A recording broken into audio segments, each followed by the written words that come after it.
நண்பர்கள் அனைவருக்கும் வணக்கம்.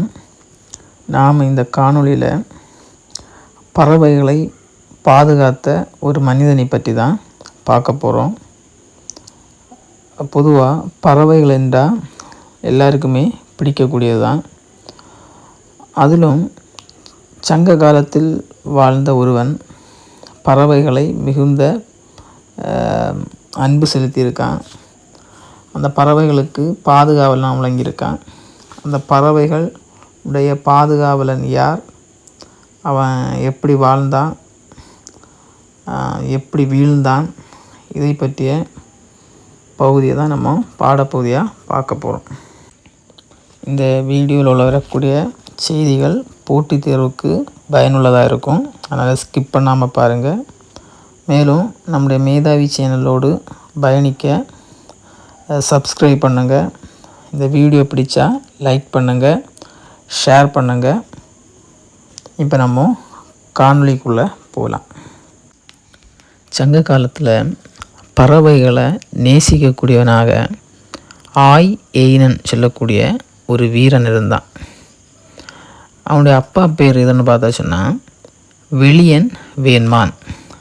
அவனுடைய அப்பா பேர் வெளியன் வேண்மான். அப்பா பேரையும் சேர்த்து வெளியன் வேண்மான் ஆயெயினன் அப்படின்னு சொல்லுவான். இவன் சிறந்த வீரன். இவனுக்கு முன்பாக யாருமே நிற்க முடியாது, அந்த அளவுக்கு சிறந்த வீரன். அதே போல் வாரி வழங்கக்கூடிய வள்ளல். தன்னை நாடி வரக்கூடிய கலைஞர்களுக்கு பரிசு பொருட்களை வாரி கொடுக்கக்கூடியவன். குறிப்பாக அன்றைய கலைஞர்களாக போற்றப்பட்டவங்க பாணர்கள், விரலியர்கள். அவங்களுக்கு யானையினுடைய தந்தங்களை கொடுத்துருக்கான். அதே போல் யானையே பரிசாக கொடுத்துருக்கான். இத்தகைய சிறப்பு வாய்ந்த இந்த ஆயெயினன் மனிதர்களோடு அன்பு காட்டியது போல பறவைகளையும் மிகவும் நேசித்தான். பறவைகள் என்றால் உயிரையும் கொடுப்பவனாக காணப்பட்டான் இந்த ஆயெயினன். இந்த ஆயெயினனுக்கும்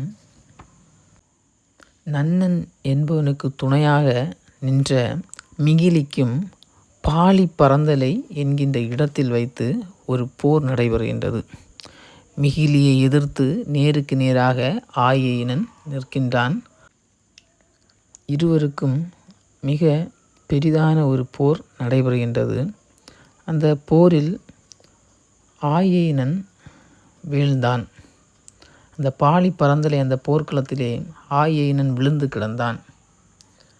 அப்போது யாரும் எதிர்பார்க்காத ஒரு நிகழ்வு அந்த போர்க்களத்திலே நடந்தது. அதாவது இவன் எந்த பறவைகளோடு பழகினானோ அந்த பறவைகள் எல்லாம் வானத்தில் வட்டமிட்டன. சூரியனுடைய கதிர்கள் தன் மீது பாசம் காட்டிய அந்த ஆயெயினனுடைய அந்த உடல் பகுதியில் விழாமல் பாதுகாத்தன. இறகுகளை விரித்து எல்லா பறவைகளும் வானத்தில் பறந்தன. இந்த செய்தியை அகநானூற்றில் 181வது பாடலில் பரணர் அழகாக சொல்லியிருப்பார். அந்த பாடலை பாருங்கள். 4வது லைன்லேருந்து பாருங்கள்.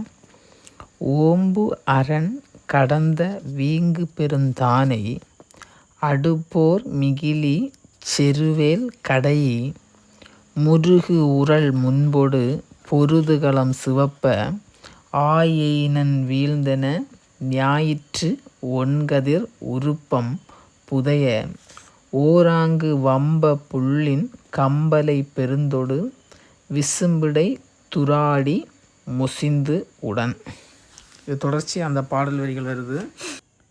இந்த பாடல் வரிகள் அந்த ஆயெயினனுக்கு நிழலாக வானத்திலே பறவைகள் பறந்த செய்தியை அழகாக சொல்லுது. உண்மையிலேயே அந்த ஆயெயினன் பறவைகளிடம் அதிக அன்பு கொண்டிருந்த காரணத்தால் தான் இந்த அளவிற்கு பறவைகள் வானத்திலே நிழல் கொடுக்கும் விதமாக பறந்தது. இன்னும் ஒரு பாடலில், அதாவது அகநானூறு 148வது பாடல் பரணர் பாடியது தான். 7வது லைன்லேருந்து பாருங்கள். கடும்பரி குதிரை ஆய் எயினன் நெடுந்தேர் நமிலியோடு பொருதுகளம் பட்டன காணிய செல்லா கூகை நாணி கடும்பகல் வழங்கா தாஅங்கு இடும்பை பெரிதால் அம்ம இவட்கே. இந்த பாடலில் ஒரு கூகையை சொல்லியிருக்காங்க. கூகைன்னு சொன்னால் ஆந்தை. அதாவது ஆந்தைக்கு பகலில் கண்ணு காணாது. இந்த ஆந்தை ஆயேனன் விழுந்து கிடப்பதை, அதாவது போர்க்களத்தில் மாண்டு கிடப்பதை அறிந்து ரொம்ப வருத்தப்படுது. அதிலும் அதுக்கு பகலில் கண்ணு காணாததுனால அது ரொம்ப வருத்தப்படுது. எனக்கு கண்ணு தெரிந்தால் நானும் வானத்தில் பறந்து அந்த ஆயேனனுடைய உடலில் வெயில் படாதவாறு சிறகை விரிப்பேனே என்று ஏங்குவதை இந்த பாடலில் பார்க்க முடியுது. ஆக மொத்தத்தில் இந்த பரணனுடைய 2 பாடல்களுமே ஆயேனனை பற்றி அவன் பறவைகளிடம் அன்பு கொண்டிருந்ததை அழகாக எடுத்துரைக்குது. நம்ம இவ்வளோ நேரம் பார்த்ததில் தேர்வு கண்ணோட்டத்தில் பார்த்தா சில விஷயங்களை ஞாபகம் வச்சுக்கணும். அதாவது பறவைகளின் பாதுகாவலன் ஆயேனன். ஆயேனனுடைய அப்பா பெயர் வெளியன் வேண்மான். வெளியன் வேண்மான். ஆயேனனோடு போரிட்டவன் மிங்கிலி. ஆயேனனுக்கும் மிங்கிலிக்கும் போர் நடந்த இடம் பாலி பறந்தலை. போர் நடந்த இடம் பாலி பறந்தலை. இந்த செய்திகளை தேர்வு கண்ணோட்டத்தோட ஞாபகத்தை வச்சுக்கோங்க. இந்த காணொளி உங்களுக்கு பயனுள்ளதாக இருந்து தொடர்ச்சியாக மேதாவி சேனலோட பயணிச்சுட்டு வாங்க. சேனலை சப்ஸ்கிரைப் பண்ணுங்கள். மேலே இருக்கக்கூடிய பெல் சிம்பலை அழுத்தி ஆல் பட்டனை கிளிக் பண்ணுங்கள். லைக் பண்ணுங்கள், ஷேர் பண்ணுங்கள். நன்றி, வணக்கம்.